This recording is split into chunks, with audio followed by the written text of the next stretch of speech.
Gamification in the classroom. Gamification in the classroom? A year ago, I wrote a research paper on gaming in libraries, and when I told people about what I was writing about, it provoked a similar response to this phrase, gamification in the classroom. It included startled confusion, followed by a slow repeat of the phrase, and finally a head shake as if to say, what is the world coming to? So how in the world could games apply to the classroom? Why do we spend so much time trying to entertain our students? Life isn't a game, so why do we need to turn everything into one?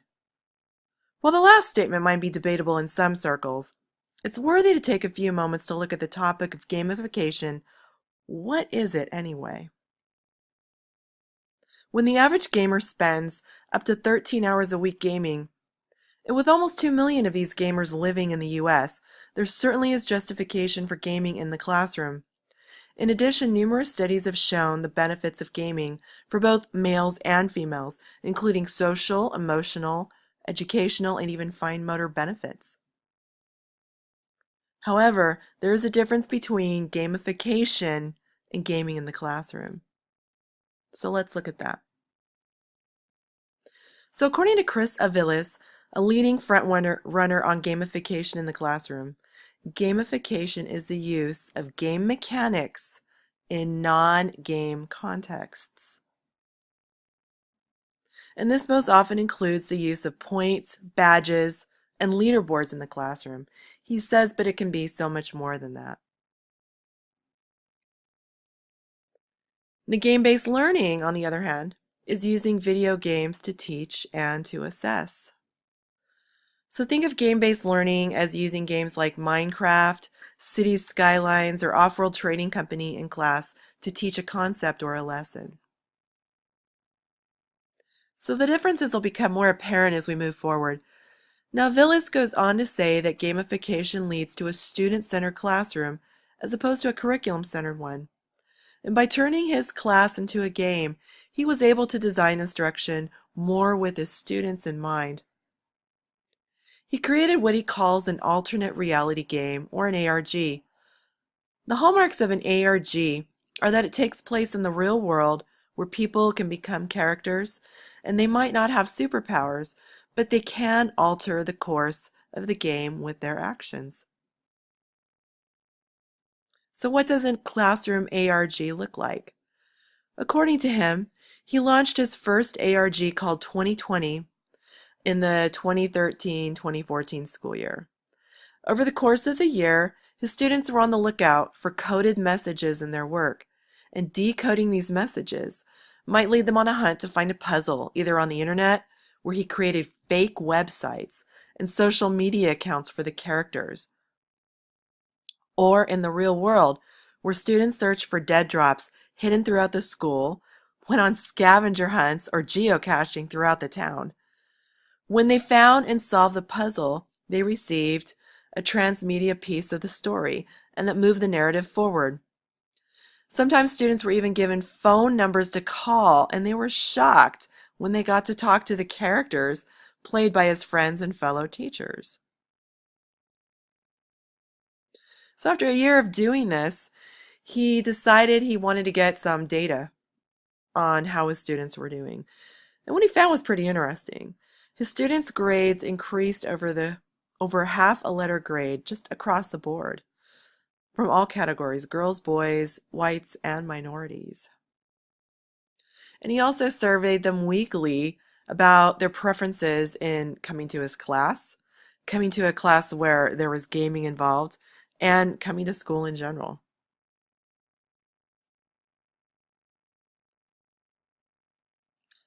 Now, if you ask Chris Aviles, he will say that gamification is not a magic bullet, and educators are still responsible for delivering a solid lesson.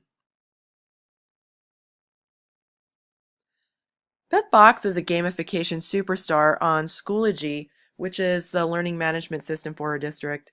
Years ago, she was on the verge of giving up as an educator due to increased emphasis on high-stakes testing, combined with the utter lack of motivation in her students.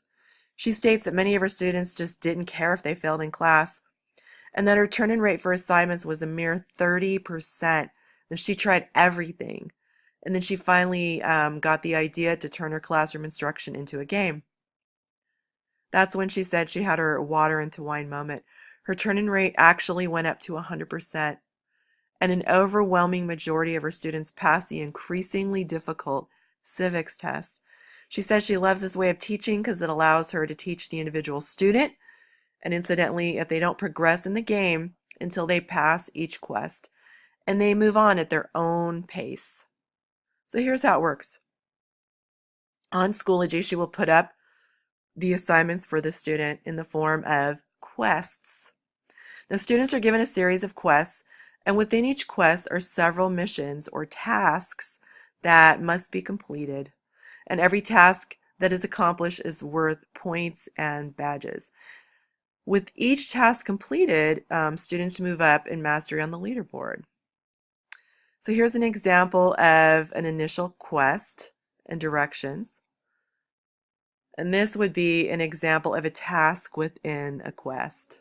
So within this particular quest, the students have the task of mastering new vocabulary on Quizlet.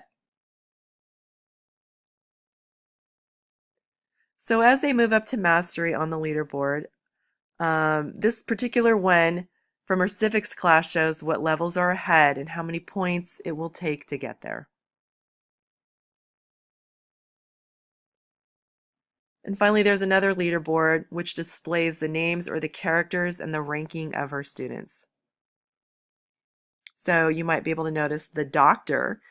The student calling him or herself the doctor is on the executive level and has reached level 6, commander of the highway patrol.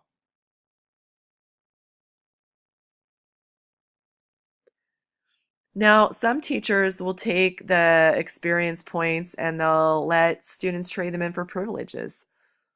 So in this particular example, to get a pencil when you forgot to bring one, you would need to earn 300 experience points in the game. So Utopia abounds with examples of successful gamification in the classroom, and one such game is Historia. Now in this game, students learn world history and cultures, economics, geography, and government through interactive gameplay. The game spans 4,000 years of history, from 2000 BCE to 2000 CE, so it connects the ancient past to the present day. In the beginning, students form teams of governments that guide their citizens through the triumphs and the tragedies of history. So anything that happens in history can happen to the people they protect in their government. They must be prepared for everything that comes their way. So epoch after epoch, if they make wise decisions as a team, their people will prosper and their civilization will grow bigger and stronger. And if they don't, their people will suffer and their civilization will grow smaller and weaker. And students actually have to conduct research and use the lessons they learn along the way to solve problems and shape strategies to create their very own history. Kind of like real life. Another example is the math game Caterpillar. Now, this is a game for younger students, and the ultimate goal in Caterpillar is for students to apply their mathematical knowledge by working together to develop modifications to improve the game. Students are asked to do new things with the mathematics that they're learning, and it looks different with each student each time. An example of this might be a quest to explore probability. So in this particular way of playing it, students would roll the dice, and through the first game plays, they might begin to realize the distinction between a good and bad first move based on where they place their first 2 blocks on the mushroom spaces. Students might notice that these bad, quote, bad spaces correspond to the most and least frequently rolled 2 dice sums. For example, they might see that 7s are rolled much more than a 2 or a 12, and so on. Now there's also games for adults, and this particular game called Fold It was created in 2008 by the University of Washington.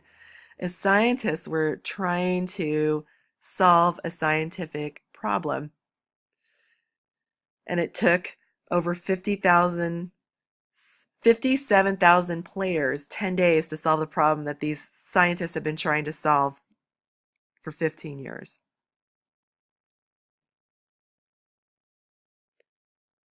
So when it comes to management, that's where there is the most resistance. So how does one keep all of this together? Now, Beth Box and Avilas say that it takes a lot of work to plan one of these, but that once you got started, just go for it. Don't over talk it to your students. Don't give too information away at once. Avilas, as you may recall, really went the extra mile for this.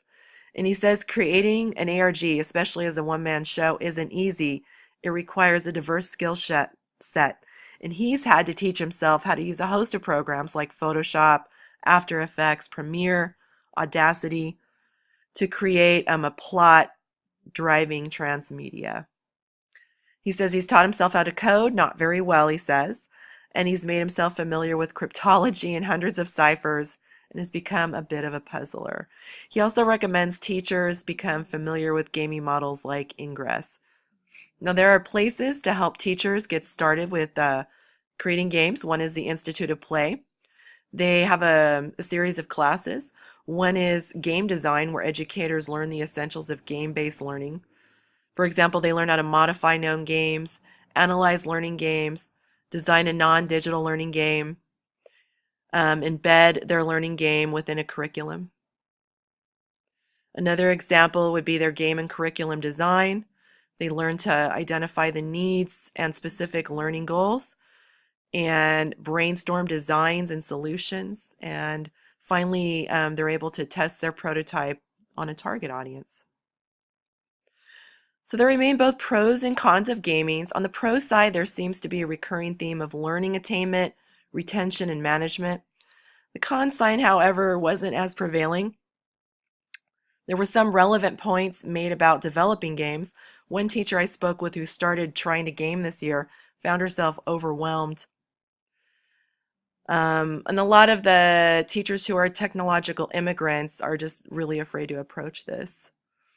And then there was this gem by author Ian Bagost, who wrote a blog article entitled Gamification is BS, and I shortened that for you. And he said that the trend of gamification is something that other people are trying to use and market and profit from. But by using games in order to get through the tasks that most of us don't want to do, it brings gaming down as a whole because gaming itself is an art. Either way, it appears that gamification is more than just a trend in education, and clearly some very fortunate students are benefiting from it.